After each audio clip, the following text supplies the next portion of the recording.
السلام عليكم، اللهم صل وسلم وبارك على سيدنا محمد. صباح الفل عليكم يا احلى متابعين في الدنيا.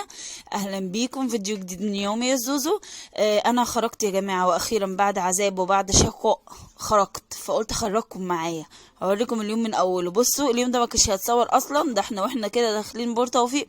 قلت لجوزي ايه والله، ايه رايك اصور؟ قال لي صوري اليوم. قلت له طب يلا على الله بقى. فصورت لكم. بصوا بقى، بصوا المنظر الجميل ده. بس هما بس لو يفتحوا ناحيه البحر الحياه هتبقى جميله قوي. بصوا اهو، حتى انا قلت له طب خلاص بقى اعمل باي باي للكاميرا. بس كده ففرشنا بقى هنا ايه، كنا جبنا فطار. اصلا اليوم ده ما كانش مترتب له خالص يا جماعه، خالص خالص خالص. ده انا كنت اصلا رايحه اجيب طلبات من ال40، والعيال شبتوا معانا ينزلوا معانا. يعني احنا كنا عايزين نجيب طلبات وقلنا ايه، واحنا مروحين هنجيب الفطار للولاد وكده. راح قالوا لا احنا عايزين ننزل معاكم. نزلنا بقى ورحنا ايه، اقترحنا على بعضينا نخرج، ورحنا خرجنا. حتى رحت طلعت تاني جبت اطباق وحاجات، فول وطعميه بقى وحركات. طب ما كانوا عايزين فطير وعسل، قلت لهم لا انا عايزه اكل طعميه محشيه. بس غيروا بقى الطلب عشاني. فجبنا بقى اهو، بصوا بقى فطار الشعبي الحلو بتاعنا ده. بس وكلنا بقى بالهنا والشفا. وحبيت افرجكم بقى على بورتوفيق وجمال بورتوفيق يا جماعه. الله على المنظر. بصوا حته الطعميه مع البتنجان دي بتغسل الواحد من جواه. بس الطعميه المحشيه دي جميله، بحبها جدا. بصوا بقى المنظر، الدنيا كانت رايقه ونضيفه نوعا ما يعني بصراحه. هو بس الناس هي المهمله، الناس هي اللي بترمي في الشارع، انما الصراحه يعني الجنينه نضيفه، ما كانش فيه بقى حد خالص. بصوا بقى كانت الدنيا رايقه. بس كده وقعدنا شويه تقريبا. الخروجه كلها ما قعدتش ساعه الا ربع على بعضها، لان احنا كنا نازلين نجيب حاجات، فعايزين ننجز يعني في الوقت. بس هو مرضاش يكسر بخاطري يعني، ما قلت له ايه خلاص بقى خرجني وكده، والعيال شبت وكده. فقال لي خلاص مرضاش بقى يكسر بخاطري ايه ويخرجني، ان انا بقى لي فتره كبيره جدا ما خرجتش، وتعبانه وتعب ورا تعب، تعب ورا تعب. فبس ربنا يخليه لي يا رب. راح ايه بقى يعني فكني شويه كده، فك التعب اللي انا فيه ده. بس بقى ومشينا كده. احنا طبعا كنا خلاص رايحين بقى نقضي الطلبات اللي هنجيبها دي. بصوا بحب قوي اصور لكم الطريق، مش عارفه ليه، بس بحب الحركه دي، ان انا كانكم خارجين معانا كده. بس بقى كنا رايحين خلاص نقضي الطلبات وخلصناها، لما صلى على النبي. وبعد كده روحنا بقى. المفروض اليوم ده قال يعني ان المية هتقطع، فكنت انا المطبخ كله عباره عن اطباق ميه اطباق ميه اطباق ميه. واحنا تقريبا، انا بسجل لكم الصوت ده تالت يوم او تاني يوم، تالت يوم تقريبا، والماء ما قطعتش. مش عارفه في ايه. بس يلا بقى نشوف هنكمل. وهنا بقى دخلنا ايه نعمل الغدا. دخلت اعمل الغدا. فاكرين بقى شويه المحشي اللي كنت شايلاهم، خلطه المحشي دول اللي كان في الفريزر، جبت بقى عليهم كيلو ممبار. وقلت ايه لما اعمله، بصوا انا اول مره اعمل الممبار في البيت، بس انا عارفه طريقته طبعا، وعارفه التنظيف بتاعه وكل حاجه. بس حبيت اصوره لكم. ده ممبار كبير مش صغير يا بنات، بياخد وقت في السوا وبيبقى حلو قوي. بص اهو بيبقى، بص يعني هو انا جايباه متنضف، بس طبعا انا عدت عليه كذا مره، نزلت عليه ميه كده من الحنفيه يعني، غسلته كتير قوي بالميه. بعد كده قطعته بقى على قد الواحده كده علشان خاطر يبقى سهل معايا في التنظيف. قطعته كده، هو كده بالظبط. هو معدول يعني ان انت تحشيه، بس طبعا احنا هنقعد بقى نقلب فيه ونعوج فيه كده لغايه لما يتنضف خالص. وبعد كده ايه نروح عاملين نروح بقى ايه مجهزينه للحشو على طول. انا قطعته كده على قد الواحده بالظبط. بس برضو عايزه اقول لكم معلومه، ان لما شلت الرز في الفريزر برضو مش قد كده. عامه انا ما بحبش الحاجات المتفرزه دي اصلا خلاص، فالحاجه الطازه بتبقى احلى. بس انا هنا بعد ما شطفته كتير قوي بالميه، احطه بقى هنا، احط عليه تقريبا نص كوبايه خل كده، وعليه معلقه كربوناتو. انا ما عنديش كربونات، حطيت بيكنج باودر عادي، بيضيع الريحه وبيضيع اي شوايب وحشه فيه. هنسيبه بقى كده بتاع مثلا ساعة كده ولا حاجة. انا هنا كنت سبته طبعا ساعة. جيت بقى انضفه، بص اعمله بالسكينة مش مطلع اي حاجة، الراجل كان منضفه لي حلو قوي. ده الجزء بتاع الدهون اهو قلبته. بس الجزء بتاع، انت لو عايزة بقى تخففي الدهون دي شوية خففيها، بس عامة هي اللي بتديله طعم. اقعد بقى اقلب فيه يمين وشمال كده لغاية لما يجهز معايا، لغاية لما ينضف معايا خالص. بصوا حتى السكينة مش مطلعة حاجة زفلطه ولا اي حاجه. تمام. هنضفه بقى من البيكنج باودر والخل اللي انا عملته فيه، وهنقعه مره تاني بالدقيق والليمون لا مش ليمون تقريبا، ما حطيتش ليمون مش فاكره عامه. لا حطيت ليمون اهو، او دقيق وخل، دقيق وملح وليمون. تمام، هعمله زي عجينه كده وانقعه فيها من غير بقى ميه يعني. خلاص. العجينه دي بقى هتقضي على الريحه تماما. خلاص يعني كان ريحته، انا اول ما جبته طبعا عند الراجل كان ليه ريحه، بس النقعه اللي انا نقعتها له دي ما فيش اي ريحه. بصوا دي اخر بقى شطفه ليه، طبعا قعد بتاع ساعه تاني برضو في الدقيق والحاجات دي. دي اخر بقى شطفه ليه. هغسله بقى كده، هقلبه واعدله واغسل فيه لغايه لما اتاكد ان انا ضميري مرتاح كده ان هو كده تمام ونضيف وزي الفل.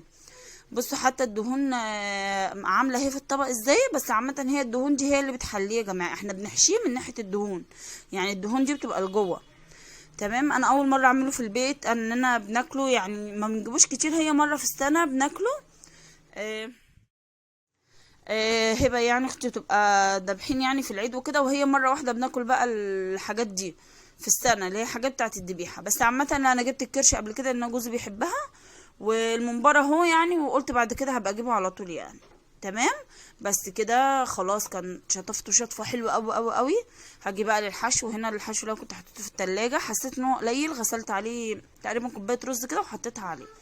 هقعد بقى احشيه وابططه كده. كل واحد بقى لي طريقته في الحشو يا جماعه، اللي يريحك يعني. انا حطيته كده في الطبق وبصوابعي كده وحشيته وخلاص. واهم حاجه يبقى متبطط عشان ما ينزلش في السليق، ما ينزلش رز كتير في الحل.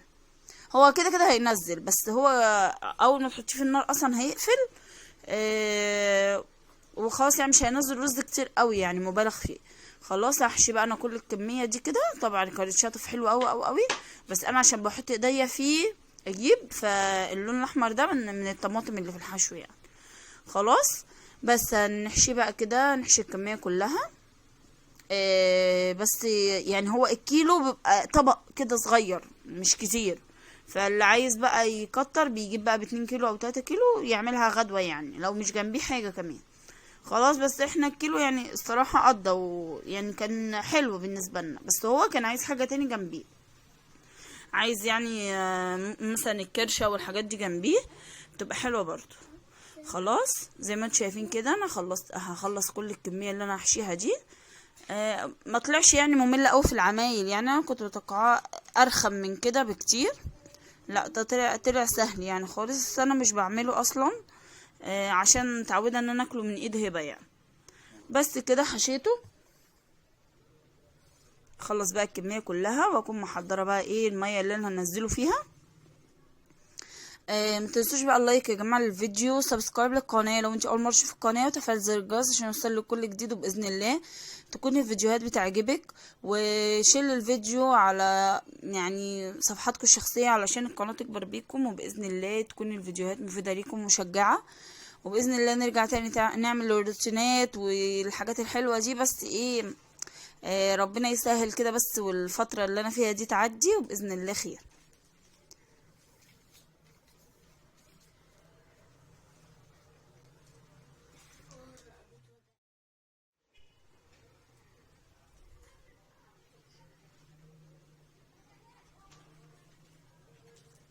طبعا لازم المية اللي هينزل فيها تكون مغلية جامد جامد جامد، عشان اول ما ينزل يقفل كده، بينكمش كده على بعضيه وبيقفل كده على بعضيه. انا هكون محضرة حلة فيها بصل يعني زي الشوربة كده بالظبط. بصلاية لا ما حطيتش طماطم، بصلاية وورق لورا وفلفل اسود بقى، اي منكهات انت عايزاها حطيها، حبهان، مستكة، اللي انت عايزاه حطيه. تمام كده. هاني اغسل بقى ايديا كده بقى، وادخل على الحله اللي هي، بصوا بقى بتغلي ازاي. بتغلي جامد قوي قوي طبعا، لان لازم عشان خاطر تنزلي فيها الحاجه تقفل على بعضها. اهو كده هنزل بقى الكميه كلها. واسيبها بقى. بصوا هو اخد وقت في السوا، عشان ده بتاع يعني بتاع عجل كبير مش بتاع عجل صغير. زي اللحمه الكبيره واللحمه الصغيره، زي ما دي بتاخد وقت في السوا دي بتاخد وقت في السوا. اي حاجه بتاعت العجل الكبير بتاخد وقت في السوا، بس انا بحبها يعني. حتى اللحمه الكبيره احبها عن اللحمه الصغيره، بحب شوربتها يعني عامه هي دي اللي انا بجيبها. اللحمه الصغيره ما بستطعمهاش. هي اذواق عامه في الاكل، والاكل ده يعني حسب ما انت بتستطعميه بقى. وعلى حسب ما انت متعوده على ايه ومعوده عيالك على ايه. دي حريه شخصيه خالص اللي انت بتحبيه. خلاص هنا بصوا طبعا الحراره بتاعت بنزل حاجه حاجه كده بالراحه عشان بس الميه ما تبردش مره واحده، عشان لازم يقفل على بعضيه كده الممبار يبقى حلو. طبعا الخضره دي نزلت. اول ما نزلت الممبار طبعا دي فلتت من جواها عادي، بت بتحصل يعني. تمام. هنزل بقى الكميه كلها هنا واسيبها بقى تتسلق. يعني مش هقول لكم بقى على وقت، انت لغايه لما تلاقيه دخلتي فيه الشوكه كده دخل بسرعه، يعني ما غلبكيش، يعني هي كده يبقى استوى خلاص. بس نسيبه بقى يعيش حياته. انا هوريكم بس واحده ان هي قفلت اول ما حطيتها في النار، قفلت اول ما حطيتها قصدي في الميه المغليه قفلت. بصوا كده قفلت ازاي اهي. بصوا البق بتاعها كده، بصوا اتقفل. نسيبها بقى تعيش حياتها.